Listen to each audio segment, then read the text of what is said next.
Good day and welcome to another NSTF South 32 Awards talk. I'm Janus and my guest today is Dr. Justin Yarrow, and he is the Executive Director of CodeMakers. CodeMakers received the 2022 NSTF South 32 Non-Governmental Organizational Award for the SuperScientists project. But let's find out more about SuperScientists and see why they received the NSTF award. Good day, Dr. Yarrow, and thank you for joining us. Hi, Janus. Thanks very much. Doctor, please tell us more about CodeMakers. Sure. So CodeMakers is a nonprofit organization that's based in Durban, and its main purpose is to get young people to engage in science and STEM activities. And we've done this through a variety of different programs. So it started as an organization that was focused on hands-on STEM education. We did a lot of coding education, hands-on like cardboard engineering, robotics, those sorts of things. And then as part of that, one of the things that we think is very important is accessibility to educational tools. So we translated the free coding education software Scratch into EC Zulu, and then it's been subsequently translated into a number of other languages. So this is just a fabulous thing to get kids to be able to learn coding and be creative, make animations, video games, etc., in their mother tongue. And then as part of CodeMakers, we started the SuperScientists project after we realized that when we asked young people to name a scientist, they would often say Einstein or really have no answer whatsoever. So SuperScientists was created as a way of connecting young people to living scientists and speaking a language that they already understand, the language of superheroes and the language of characters. Doctor, yeah, you almost to an extent answered my second question. So your SuperScientist project received the 2022 NSTF South 32 NGO award. Please give us more detail about the SuperScientist project. Sure. So we started the SuperScientist project when we realized that young people weren't able to name a scientist, a living scientist, and yet they live in this world of characters. They watch Marvel movies. They have different cartoons that have their favorite characters in them. You ask them to name a hero, and they can talk for tens of minutes about their favorite sports star or their favorite entertainer. But if you ask them to name a scientist, it's often a blank look. So I think there's really a gap in how we do STEM education. We aren't connecting it back to the real scientists and living scientists. So what we did then with SuperScientists is we realized that we could turn these living scientists into almost cartoon characters, and show off how amazing science is. Because when you think about what scientists can do, it is like superpowers. Their ability to look back in time with telescopes, to look into the microcosms with microscopes, all of the different amazing technologies that scientists have at their disposal, is really these magnificent powers. And so SuperScientists, then what we've done is we've drawn almost or more than 60 different scientists from across fields, oceanography, paleontology, immunology, on and on.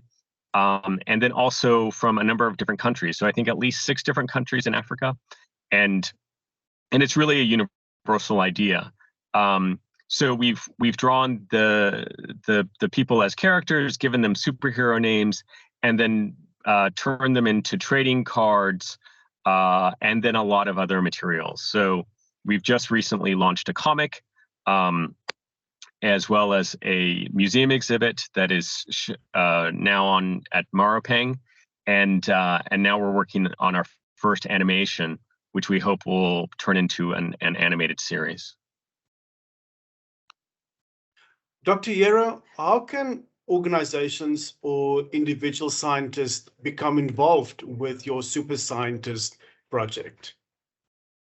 So Super Scientists works really well, I think, when partnering with other organizations or institutions that want to do science outreach, or that have already sort of awarded a scientist for whatever purpose, internal or external awards, because it's a way of an institution or organization sort of saying, this is a scientist who's done amazing work, and as part of that, we want to make them a super scientist, make them part of this group of people where we've reached thousands of young people with our materials, and sort of add them to that growing list of people that are doing truly amazing work. So that's one way, and another way is that a lot of our materials are free on our website, can be downloaded, can be printed. So for as much as one can go out and take them and use them as part of science outreach activities, they can also use them with their own kids or their own child's classroom of children, and just kind of spread this idea that science and STEM careers are incredibly important, and that we need new ways of engaging young people. Because I think essentially what we're competing with when we're trying to get young people to get excited about STEM is we're competing with TikTok and YouTube and the Marvel movies and all of these other things.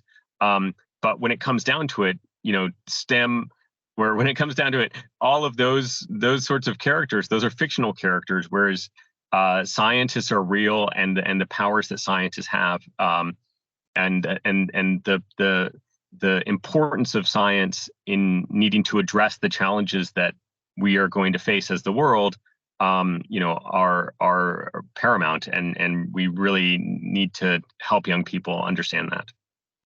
Dr. Yarrow, and a last question. What are on the cards for CodeMakers in the near future to further promote science, engineering, and technology? So I have a copy of our comic here. So this is our comic that features 5 different paleo scientists. And it's a story all about, it's kind of an origin story for super scientists, where a girl falls into a cave, finds a crystal, and her curiosity turns scientists into super scientists. So that's what we hope is going to be the beginning of a series of different stories. So we have a lot of characters already with super scientists. Now we're getting into the stories. I mentioned we're making an animation from this original story, and we hope that that'll turn into a series so that we can explore other fields, marine science, chemistry, physics, what have you. So that's one thing. And then our museum exhibit, which has been going at Maropeng for about a month now, we're really hoping that that's going to travel to lots of other communities around South Africa, and maybe that will go to science centers, or we hope that maybe it could go to malls, or a version could go to libraries. But essentially, we have all of these amazing scientists that are working in labs and in the field. And what we're doing with Super Scientists is helping, change the way that people see science, and bring this idea of the importance of science and the power of science into places where maybe you wouldn't necessarily see it. You go to a mall, and then there you get to learn about a few different scientists that are doing paleo science and oceanography, what have you. So those are a couple of things, and then the other that we're really hoping to do this year is to expand and feature a number of scientists in the USA. So it's an idea really that's quite universal, and we're hoping to get the idea further out there and spread this work. My name is Yarrow, and my guest today is Dr. Justin Yarrow.